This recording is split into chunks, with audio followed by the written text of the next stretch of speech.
They say money shows people's true colors. In my family's case, it revealed secrets that had been buried for decades. I'm Grace Mitchell, and until 6 months ago, I was just the quiet granddaughter who visited Grandma Catherine every weekend. My cousin Jennifer was the successful one, or at least that's what my Aunt Susan never tired of telling everyone. Jennifer's getting another promotion, Aunt Susan would announce at family dinners. She'll be running that investment firm in no time. Meanwhile, I was the family disappointment. After college, instead of taking a high-powered corporate job like Jennifer, I chose to work with special needs children. The pay wasn't great, but I loved making a difference in my students' lives. Such a waste of potential, Aunt Susan would sigh. You could be making 6 figures like Jennifer. What no one knew was that every Saturday, while Jennifer was networking at country clubs, I was sitting with Grandma Catherine, looking through old photo albums and listening to her stories. She had fascinating tales about her life as one of the first female stockbrokers in the 1960s. The men thought they could push me around, she'd chuckle, until I started outperforming them all. Grandma had turned a small inheritance into a fortune through smart investments. Though she lived modestly in the same house she'd bought 50 years ago, only her executor, Mr. Harrison, knew the true extent of her wealth. I loved those Saturday visits. Grandma would make tea in her favorite china cups, and we'd talk about everything: my work with the children, her investments, family history. Sometimes she'd give me advice about money management, teaching me the principles that had made her successful. Remember, Grace, she'd say, true wealth isn't just about money, it's about character. Jennifer visited occasionally, always with Aunt Susan in tow. They'd spend the time talking about Jennifer's latest achievements and hinting about Grandma's inheritance. Mom's getting older, Aunt Susan would say. We should discuss estate planning. Grandma would just smile and change the subject. What they didn't know was that during our Saturday visits, Grandma was quietly testing all of us. She'd leave her expensive jewelry out when Jennifer visited, watching through her security cameras as her successful granddaughter pocketed pieces she thought wouldn't be missed. She noticed how Aunt Susan always tried to get her to sign documents without reading them carefully, just routine updates, she'd say, but Grandma would insist on having Mr. Harrison review everything. And she saw how I never asked for anything, content just to spend time with her, learning from her stories and wisdom. Then came the day we'd all dreaded. Grandma Catherine passed away peacefully in her sleep, leaving behind a legacy none of us fully understood, at least not yet. The family gathered at Mr. Harrison's office for the reading of the will. Aunt Susan arrived in designer clothes, Jennifer in an expensive suit. I wore a simple black dress from my teacher's wardrobe. Before we begin, Mr. Harrison said, Mrs. Mitchell left specific instructions about how this meeting should proceed. Aunt Susan leaned forward eagerly. Yes, let's get to the distribution. I assume the estate will be divided equally? Mr. Harrison adjusted his glasses. Actually, Mrs. Mitchell left most of her estate to a single heir. Well, of course, Aunt Susan smiled. Jennifer is the obvious choice. She's the only one who really understands finance. Mom, Jennifer preened. Grandma knew I could manage the money best. That's when Mr. Harrison dropped the bomb. Mrs. Mitchell left her entire estate, valued at approximately $40 million, to her granddaughter, Grace Mitchell. The room exploded in chaos. Jennifer actually fell out of her chair. Aunt Susan jumped to her feet, face red with fury. This is impossible, she screamed. Grace must have manipulated Mom. She spent all that time with her, poisoning her mind against us. Actually, Mr. Harrison said calmly, Mrs. Mitchell left a letter explaining her decision. She was very specific about when it should be read. He pulled out an envelope and began reading Grandma's words. My dear family.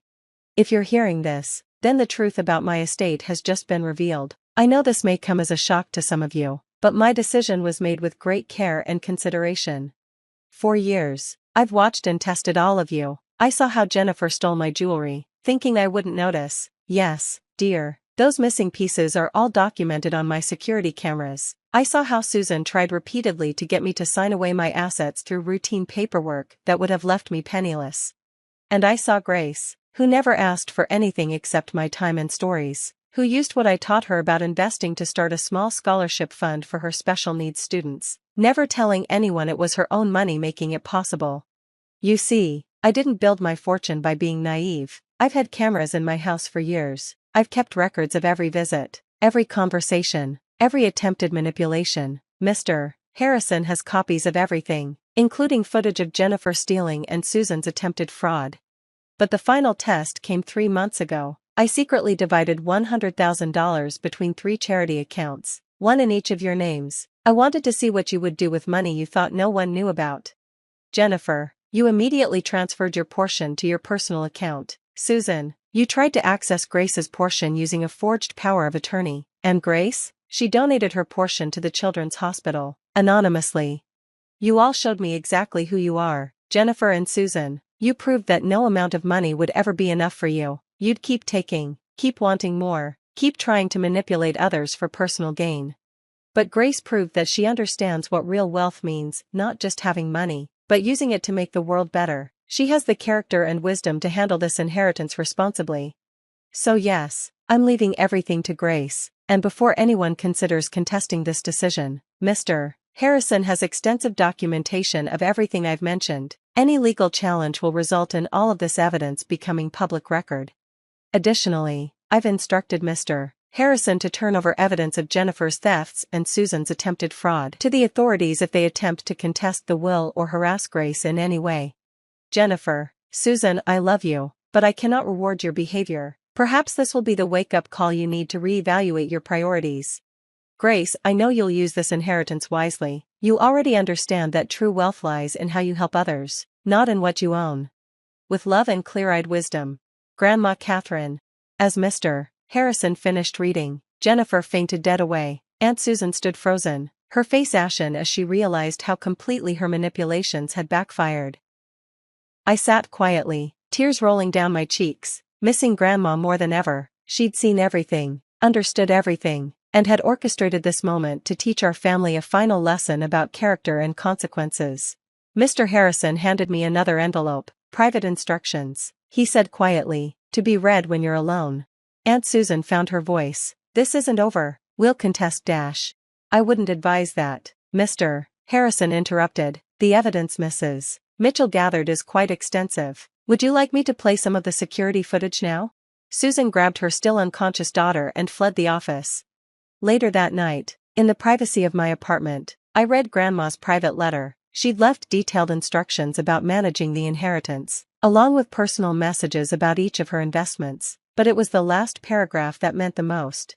My dearest Grace, you were never the family disappointment, you were the only one who truly understood what matters. Your work with those children, your quiet generosity, your genuine love for others rather than money, you're the granddaughter I'm most proud of. Use this inheritance to continue making the world better, and know that I saw you, understood you, and loved you for exactly who you are. The following weeks were challenging. Aunt Susan and Jennifer tried to spread rumors about me manipulating Grandma, but Mr. Harrison's evidence quickly silenced them. When they realized challenging the will would expose their own misdeeds, they retreated to lick their wounds.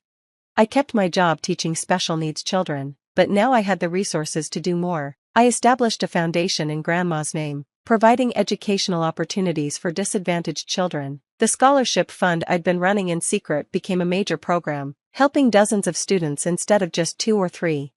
Grandma's modest house became a community center, offering after-school programs and support for families with special needs children. The same rooms where she'd taught me about investing now hosted classes teaching financial literacy to kids and young adults. A year has passed since that day in Mr. Harrison's office. The foundation is thriving, touching more lives than I ever imagined possible. Aunt Susan and Jennifer moved to Florida, unable to face the family after the truth came out. Last week, I found another letter from Grandma, hidden in one of her old investment books. If you're reading this, it said, you've started exploring my library. Good. There's so much more for you to learn. Keep studying, keep growing, keep helping others. That's what real wealth is for. I've kept all of Grandma's security footage, not to hold over my aunt and cousin, but to remind myself of the lesson she taught us all. Character reveals itself in actions, not words, and true wealth isn't about how much you have, but how you use it to help others. The china cups we used during our Saturday visits sit in my office now. Sometimes, when I'm reviewing foundation grants or planning new programs, I make tea in them and imagine Grandma sitting across from me, smiling her wise smile. Remember, Grace, I can almost hear her say, money doesn't make you rich, character does. The family dynamics have shifted permanently. Other relatives who once looked down on my career choice now ask for advice about charitable giving and meaningful work. Some have even volunteered at the community center, discovering the joy of helping others. Grandma's final lesson continues to ripple outward, touching lives far beyond our family. The foundation has helped hundreds of children access better educational opportunities. The community center hosts weekly meetings for parents of special needs children, providing support and resources I wish I'd had when I first started teaching. Jennifer recently sent a letter asking to reconcile, claiming she's changed. Maybe she has. Grandma's revelation about the security cameras certainly shocked her into reevaluating her behavior, but trust, like character, has to be earned through actions, not words. Aunt Susan still tells people she was cheated out of her inheritance, but her audience has shrunk considerably. The evidence Grandma gathered made it clear who had really been trying to do the cheating. Mr. Harrison continues to serve as a trusted advisor, helping me navigate the complexities of managing such a large estate while staying true to Grandma's values. Sometimes he shares stories about their long friendship, helping me understand even more about the remarkable woman who saw through everyone's facades to their true character. The investment principles Grandma taught me during those Saturday visits have proven invaluable. The estate has grown under my management, allowing the foundation to help more people every year, but more importantly, I've maintained her emphasis on ethical investing and using wealth responsibly. In the end, Grandma's greatest gift wasn't the money, it was the lesson she taught us all about the true nature of wealth and character. She showed us that what you do when you think no one is watching reveals who you really are. The security cameras that caught Jennifer stealing and Susan scheming still operate in the community center, though now they protect the children and families we serve. Sometimes I look at the monitors and smile, thinking about how Grandma used technology not just for security, but for revealing truth. Her letter, framed in my office, serves as a daily reminder that true wealth isn't measured in dollars but in impact. The money she left me was just a tool, the real inheritance was the wisdom to use it well. And those Saturday visits? They weren't just about keeping an elderly woman company, they were master classes in character, integrity, and the responsibility that comes with privilege, lessons that continue to shape not just my life, but the lives of everyone the foundation touches. Grandma Catherine's legacy lives on, not just in the millions she left behind, but in the wisdom she shared and the values she taught. She proved that sometimes the quietest person in the room is the one who sees everything most clearly. And me? I'm still the same person I was before the inheritance, just with better resources to help others. Because that's what Grandma taught me, true character doesn't change with circumstance, it just becomes more visible. The money she left revealed everyone's true colors, but more importantly, it revealed the power of using wealth wisely, of seeing through pretense to character, and of understanding that the richest legacy isn't what you leave behind, but what you teach others about integrity and purpose. Grandma would be proud not of the millions in the foundation's accounts, but of the lives being changed every day through her legacy of wisdom and compassion. In the end, that's worth more than any inheritance.